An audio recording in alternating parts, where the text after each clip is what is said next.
Alright, so today I am with Paul. Hello. And we are going to explore the wonderful universe of my ecosphere, my jar.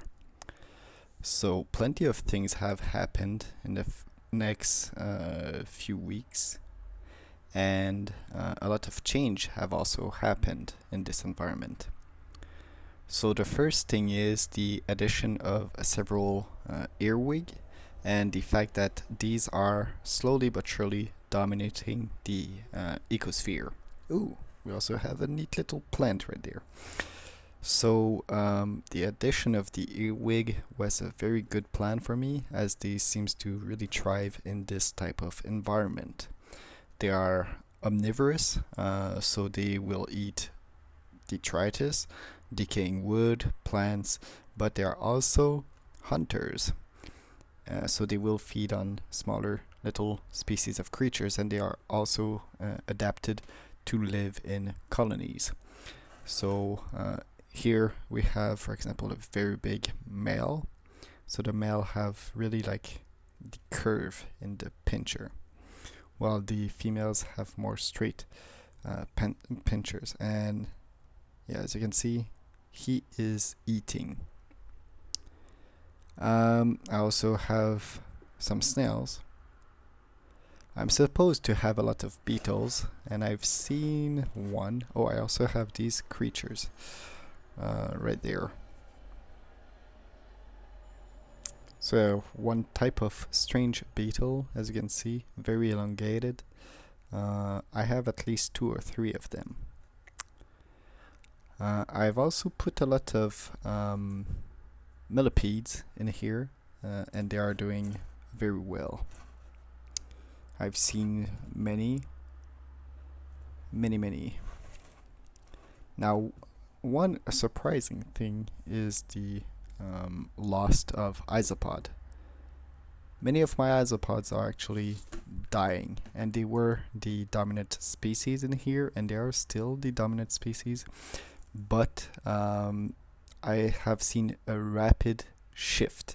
Many of them are actually dying, and it's not due to lack of food.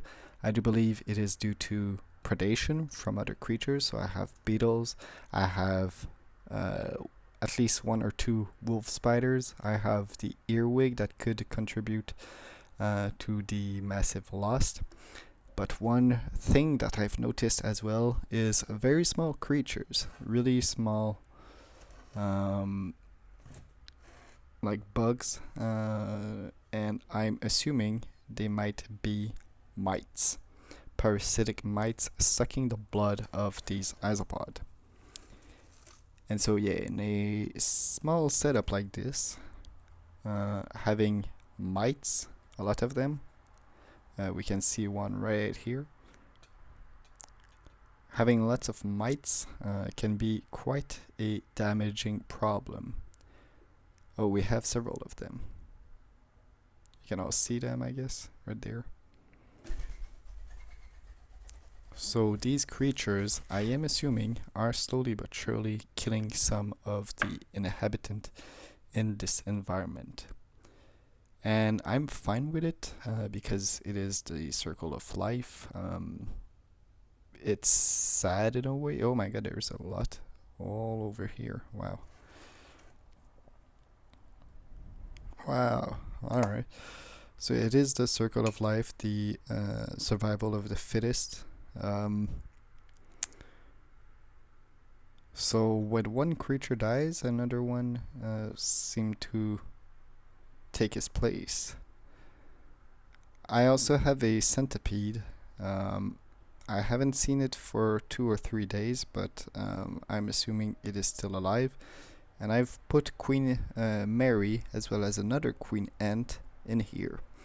I don't think I will ever put Queen Anne in this environment just because it is too dangerous. And I'm quite attached to Queen Anne at this point. Queen Anne being my carpenter ant over here. But yeah, other small creatures.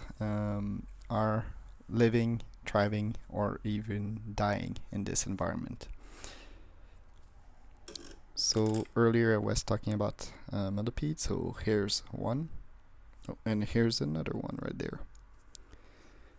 So yeah, millipedes, very docile creatures, very calm, very peaceful, not a big problem whatsoever. But yeah, for the mites, I almost didn't have any for the longest period of time, but now they seems to be really colonizing and taking a massive toll of the population. Oh, so we have more earwig just chilling there. We also have some snails. I'm not sure if they are still alive. Oh, that's a big male. Wow. So I'm assuming maybe the earwig are eating some of the mites. Oh, over here we have a worm. So some worms have survived, so that is pretty cool. I really wanted to see the centipede and show it, because he is kind of the masterpiece of this enclosure. But at this point, I guess earwig are. Earwig are surprisingly fun to keep.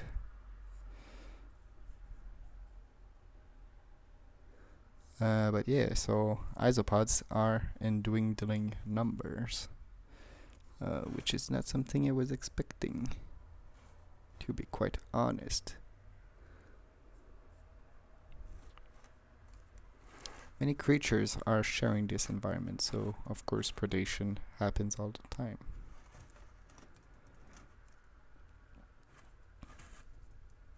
I don't think the isopod will go extinct, just because there's so many of them, of so many size. Oh, we have another cool creature. Oh no, that's the same weird beetle. So yeah, I'm happy to see that these creatures are still alive. Oh, and yeah, we can kind of see the wolf spider on the top right over here.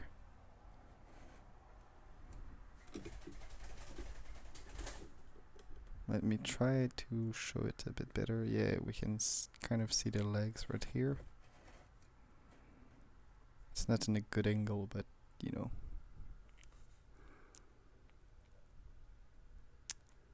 So, oh. Yeah, I want a few more shots of this creature. I'm not sure exactly what it is. I believe it's some type of beetle, but with some very, very, very small wings. I think it's a small predator. Oh, I think it was almost going to bite this isopod right there. Very interesting. Oh, maybe it's going to make the spider move. Oh yeah, right there.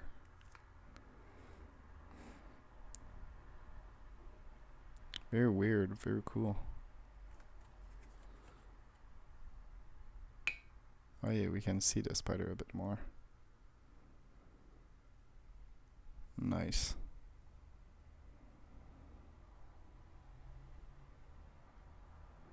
So yeah, then again, a lot of creatures are inhabiting this small environment. And like in nature, they are all pretty much competing for food, space, as well as basically claiming the territory for their own. So the isopods, they are still thriving on the top, or well, surviving rather at this point. They were thriving a few weeks ago. Now they are barely surviving. There are still a lot of them, so maybe they will do a quick recovery. Oh, right here we can see a beetle. So yeah, beetles, very active, very cool. But yeah, I'm guessing the earwig is going to eventually dominate completely this environment, just because I've put a lot of them and they are able to eat small creatures, so I'm guessing they can actually predate the mites So once the isopod number dwindle enough, the mites will have problem to actually continue to survive, and here's where the earwig will be able to eat most of the mites. And maybe that's when the isopod will make a comeback. But so for now, the mites are one of the most proliferous creatures. Obviously, I am keeping the environment sealed tight when I'm inside the home, but sometimes I go outside and collect more creatures. Though with the end of fall coming up soon, and soon there will be like freezing temperature, I'm not going to be able to collect much more creatures for this year.